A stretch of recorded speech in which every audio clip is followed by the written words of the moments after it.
Hello, everyone, and welcome back to Simple English Cast.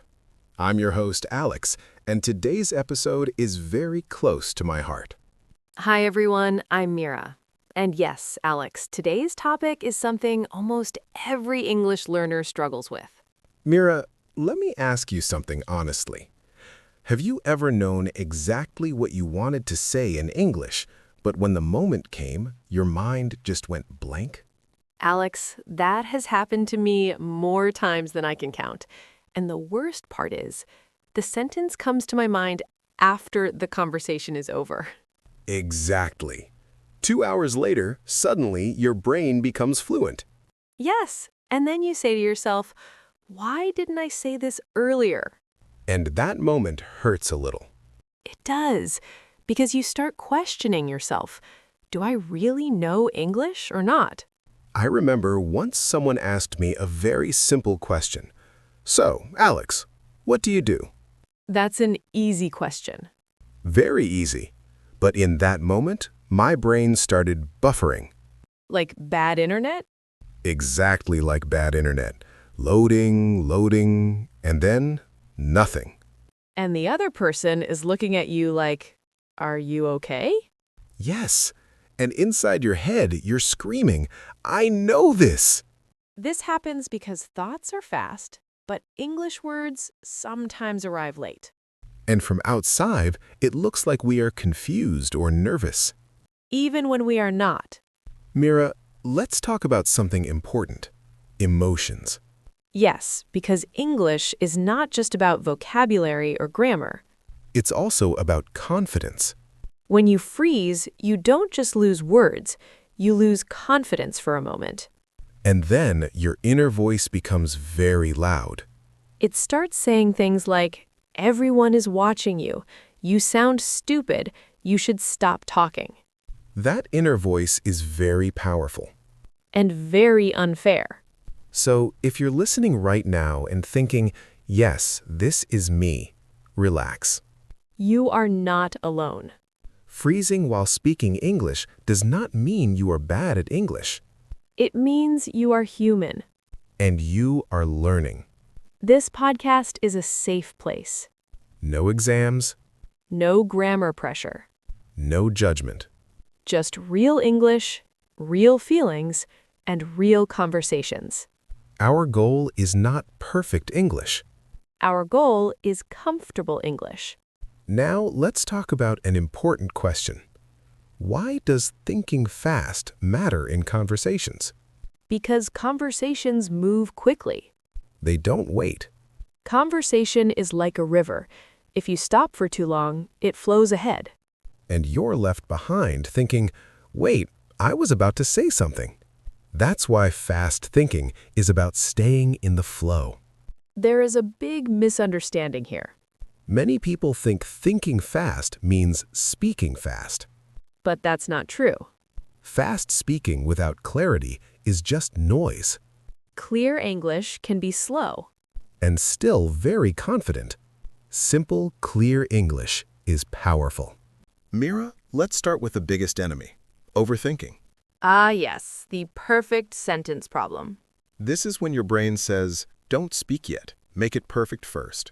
Perfect grammar, perfect accent, perfect words. And while your brain is trying to build a perfect sentence, The conversation moves on. exactly, and then you miss the moment. This happens a lot with English learners because we were trained to focus on correctness, not communication. Right. In school, we were rewarded for right answers, not for speaking freely. So now when we speak, our brain acts like an exam hall. Yes, your brain becomes the strict teacher. And that teacher keeps saying, nope, not good enough. Try again. But real conversation doesn't give you time for 5 drafts. Exactly. There is no delete button in real life. And this overthinking creates hesitation. That small pause where your mouth is quiet but your mind is noisy. Now let's talk about fear. Yes, fear comes right after overthinking. Fear of sounding stupid. Fear of grammar mistakes. Fear that people will judge your English. This fear is very real. And it doesn't come from English itself. It comes from past experiences. Maybe someone laughed once. Maybe someone corrected you badly. Or maybe you corrected yourself too harshly. Yes, that inner critic is often worse than other people. Fear makes your sentences smaller. You start avoiding speaking, Or you answer with just yes or no. even when you have more to say. And slowly, silence feels safer than speaking. But silence doesn't help you grow. Now let's talk about something very common, being put on the spot. Yes, this is when someone suddenly asks you a question. No warning. No preparation. Everyone is looking at you. And your brain goes blank. It's like a spotlight turns on. And all your thoughts run away. Someone asks, "What's your favorite movie?"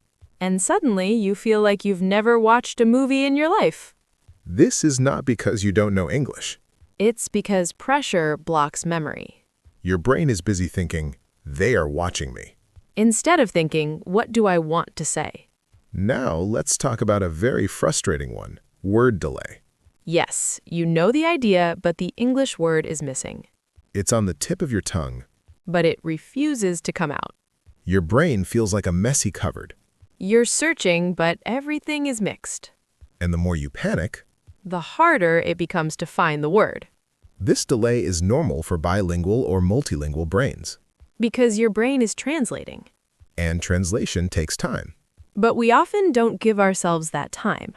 What's interesting is that these problems are connected. Yes, one leads to another.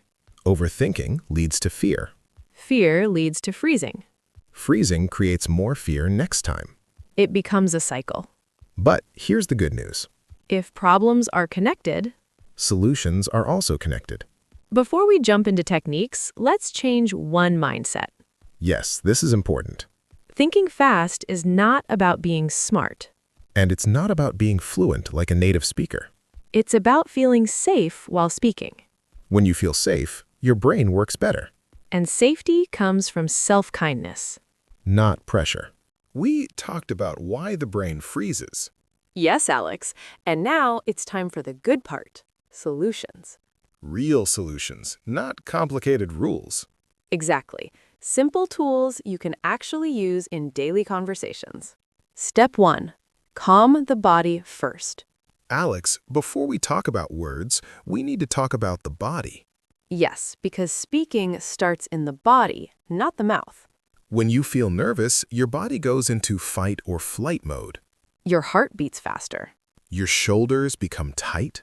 And your brain thinks there's danger. Even when the danger is just a question. So the first step is very simple. Pause. Take one slow breath. Not a big dramatic breath. Just a gentle one. That breath tells your brain, "I am safe." And when the brain feels safe, words come back. It's okay to pause. Many learners think pausing is bad.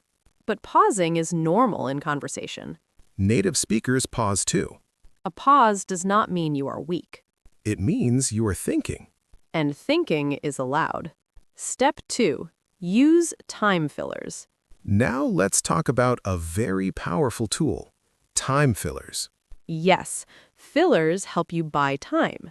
Buy time means you create a few seconds to think. Without making the conversation awkward. Some simple fillers are, That's a good question. "Let me think for a second." Interesting. These phrases are your safety net. They keep the conversation alive. And they calm your brain. Step 3. Paraphrase the question. Another very helpful trick is paraphrasing. Yes, this means repeating the question in your own words. For example, someone asks, "What do you think about remote work?" You can say, "Remote work. Yeah, I think it has many benefits." While you repeat the question, Your brain wakes up. and you get extra thinking time. Paraphrasing also shows you were listening. People feel respected. Step 4. Use simple structures. Now let's talk about sentence structure. Yes, this is very important. Many learners freeze because they try to create long, perfect sentences. That creates pressure. Instead, use simple frames. For example, I think, in my opinion, for me. These frames are like building blocks. You don't start from zero every time. Short sentences sound clear and confident. Simple does not mean childish. Simple means strong. Step 5. Listen more, panic less. Listening is an underrated skill. Yes, when you listen well, answering becomes easier. Many people freeze because they are not listening. They are preparing their answer in their head. That increases pressure. Instead, listen for key words. Listen for emotion. If someone sounds tired, you can respond to that. You don't need perfect words. You need human connection. We've talked about why our brain freezes and some practical tools to calm down and think clearer. Yes, Alex, and today is the fun part. We're going to talk about exercises, games, and small daily habits that actually train your brain to think faster in English. Exactly. Because listening and knowing tips is one thing. Practicing is what makes it real.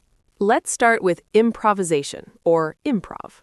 Improv means speaking without planning in advance, responding naturally in the moment. Yes, and this trains your brain to stop overthinking. You learn to say something even if it's not perfect. For example, you meet someone new and they ask, "So, Mira, what do you enjoy doing in your free time?" Instead of freezing, I can say, "Oh, free time? I like reading and sometimes cooking. How about you?" Exactly. You didn't plan every word. You just responded. And even if your sentence is short, it's real and confident. Improv is all about practice over perfection. One simple exercise I love is word association. Yes, this is fun. I say a word and you respond with the first word that comes to your mind. For example, apple. Juice. Ocean? Waves. Perfect. No thinking too much, no grammar worries, just react. This helps your brain respond quickly, just like in real conversation. Another great exercise is storytelling. Yes, give yourself 30 seconds to tell a short story using a word or phrase. For example, I pick the word rain. And you quickly say something like, "Yesterday it rained all day, so I stayed home and watched movies. It was relaxing." Exactly. The goal is not to be perfect. The goal is to keep speaking without stopping. And over time, your brain gets faster at forming sentences naturally. This next one is very useful. Thinking on your feet. Yes, it means responding quickly in the moment without preparation. For example, in a meeting, someone asks a question you didn't expect. Instead of panicking, you use your tools. Calm down, use a filler, paraphrase, and then answer. Exactly. Step by step. Your brain learns to adapt fast. And the more you practice this, the easier conversations become. Improvisation and games are great, but what about daily life habits? Yes, small habits create big results. One habit, speak English for 5 minutes every day, even to yourself. Yes, you can describe your day, your breakfast, or what you see outside. Another habit, listen to English podcasts or videos, but actively. Meaning? Don't just hear the words. Repeat phrases, notice sentence structures, and try to say them aloud. Exactly. Repetition builds muscle memory in your brain. Another habit, write one short sentence in English every day about how you feel. Yes, writing helps organize your thoughts and make speaking easier. The most important habit is having fun. Yes, don't treat English like a chore. Games, stories, silly sentences, they all help. For example, try talking to a pet in English, or describe your coffee cup in 5 words. Laughing while practicing reduces fear. Exactly. Less fear, more brain power. We'll pick all the most useful words and phrases from this episode so they stay in your English brain. And we'll give small examples too, so you can start using them right away. First word, perceive. Perceive means notice or understand something. It's how you see a situation or someone. Example, people perceive fast answers as confident. Or, I perceived that he was nervous even though he smiled. Next, misconception. A wrong idea or belief, something many people think is true, but it's not. Example, a common misconception is that thinking fast means speaking fast. Or, she had a misconception about grammar, so she felt scared to speak. Get your point across. means explain your idea clearly so people understand you. Example, I spoke slowly to get my point across. Or, she used simple words, but she still got her point across. On the same page. Means we agree or understand each other in the same way. Example, I think we are on the same page about practicing daily. Or, let's check if we're on the same page before deciding. Hesitation. A pause before speaking because you feel unsure. Example, my hesitation made me sound less confident. Or, there was a brief hesitation, then he answered calmly. Put on the spot. When someone asks a question suddenly and you feel pressure to answer immediately. Example, I was put on the spot in the meeting. Or, don't put me on the spot, I need a second. Come up with.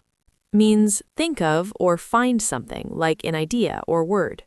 Example, I couldn't come up with the right word. Or, she came up with a great answer quickly. Gather your thoughts. Means take a short moment to organize what you want to say. Example, give me a second to gather my thoughts. Or, he paused to gather his thoughts, then spoke clearly. Anticipate. Expect something before it happens. Example, I anticipated the interview questions and felt calmer. Or, he anticipated a follow-up question, so he was ready. Buy time. Create a few seconds to think without stopping the conversation. Example, that's a great question. Let me buy some time. Or, she repeated the question to buy time. Spit it out. Say something quickly, usually casual or joking. Example, my brain was yelling, spit it out. Or, he laughed and said, okay, I'll spit it out. Improvisation. Speaking or acting without preparation. Example, improvisation helps you speak more freely. Or, we practiced improvisation with short speaking games. Spontaneous. Natural, unplanned, happens in the moment. Example, her spontaneous answer sounded confident. Or, we had a spontaneous conversation in English today. Think on your feet. Respond quickly in the moment without preparation. Example, in meetings, I need to think on my feet. Or, these games help you think on your feet in English. Now, here's your tiny homework. Pick one moment where you usually freeze. And try one small move, one slow breath, one filler phrase, one simple sentence frame. Just one is enough. Small practice, big confidence. Then pick one word from our word tour and use it this week. Even in one sentence, you'll feel the difference. Remember, English is not about perfection. It's about communication. Your brain works better when you are calm. Practice small daily habits. Play speaking games. Laugh while learning. And most importantly, be kind to yourself. Because confidence grows with patience and practice. So, that's it for today's episode of Simple English Cast. Yes, I hope you enjoyed it and feel ready to practice. Your progress doesn't end here. Click on the next video or explore the exercises we shared. And don't forget to leave one comment. One moment my brain freezes in English is... This is Alex. And this is Mira. You've been listening to Simple English Cast. Bye! Keep practicing, keep smiling, and keep your English flowing naturally.